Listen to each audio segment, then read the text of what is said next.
What is a visual learner? A visual learner is a person who uses observations to understand a concept.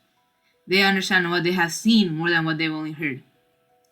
Some visual learning techniques are writing examples in math for each concept, drawing diagrams and charts to break down a concept in science, drawing diagrams of concepts in human geography, and watching videos for things you didn't understand in class. Now on to the point of the video. The best Avatar The Last Airbender character, Prince Zuko. First, let's talk about Zuko's backstory for those who haven't watched Avatar or haven't watched it in a long time. During the 100-Year War, the world of Avatar had been plagued by the Fire Nation's ruthless conquest of the other three nations. Zuko was the son of the nation's leader, Fire Lord Ozai, and his mother Ursa. One day when a meeting was being held by Fire Nation generals, he spoke against the sacrifice of his own soldiers in battle. This was considered disrespect, and he had to fight the person he disrespected in an Agni Kai. Unbeknownst to Zuko, he had to fight his own father, which he refused to do. His father thought of this as weak, and permanently scarred and banished him.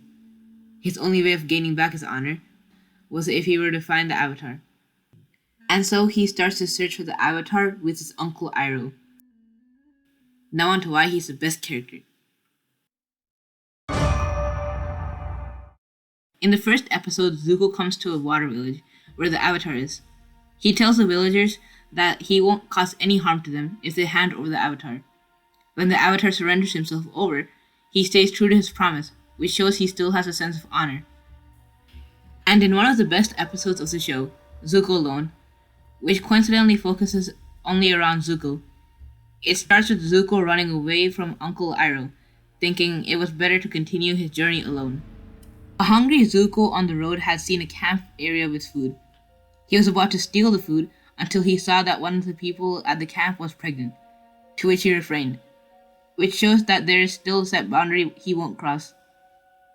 Later in the episode, he finds an Earth Kingdom village, where a group of boys were throwing eggs at a corrupt group of earthbenders. Zuko decides to cover for them and takes the blame. One of the boys then decides to take him to his house, and his parents give Zuko food and talk about their older son fighting in the war. At night, Zuko shows the boy a couple of sword tricks and gives him a knife. The next day, after Zuko had left, the boy's mother finds him on the side of the road sleeping. She begs Zuko to save her son who had been tied up by the earthbenders after he had pointed the knife Zuko gave at them, and Zuko says yes. Zuko confronts the earthbenders and takes the first few down with ease, until he gets to the last guy, which forces him to use firebending to defeat. This reveals that he is a firebender to the village, and all the villagers, including the boy and his mother, express scorn at Zuko. The show writers could have easily made it so that the villagers cheered and celebrated Zuko's heroism, but this makes more sense. Zuko can't just do one good deed and be forgiven. And the villagers are right for revolting at the sight of a firebender, when the Fire Nation had taken their family and friends away. This also shows how Zuko's journey isn't going to be an easy one. And this brings us to the most important reason Zuko is such a good character: his character arc. This is mainly what people remember Zuko for, and for good reason. For about half the show, Zuko's main goal was to capture Aang and return to the Fire Nation. In Book 2, though, we are led to believe that he has stepped down from that path when he settles with his uncle in Ba Sing Se. Though, when he finds out that the Avatar is there too, he goes on the hunt for him. But when Iroh sternly confronts him, he does the right thing and lets go of the search. And after that, we are led to believe he is good again. He's living a peaceful and safe life, with his uncle working at a tea shop. But when his sister, Azula, gives him the option of leaving behind his new peaceful life to go back to the Fire Nation, he shockingly agrees, betraying his uncle, which is realistic, since it wouldn't make sense for him to turn down the one thing he wanted for years. And after going back to the Fire Nation, he sees that what he thought he wanted wasn't actually what he wanted.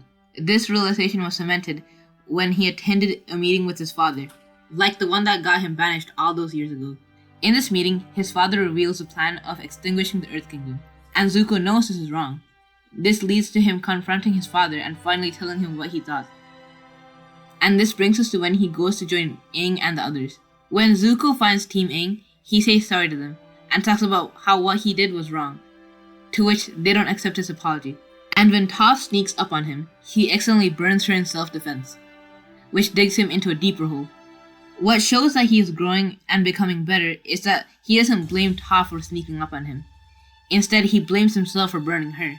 Team Avatar only accepts him when he saves them from Sparky Boom Man, and he tells them about how he needs to control his bending as fire can be dangerous, which Aang had been trying to do since Book 1. But he still hasn't fully gained the trust of the team, and so over the next few episodes, he goes on a mission with Aang to learn pure firebending from the source, going with Sokka to free his dad from prison, and finding and confronting the murder of Katara's mother.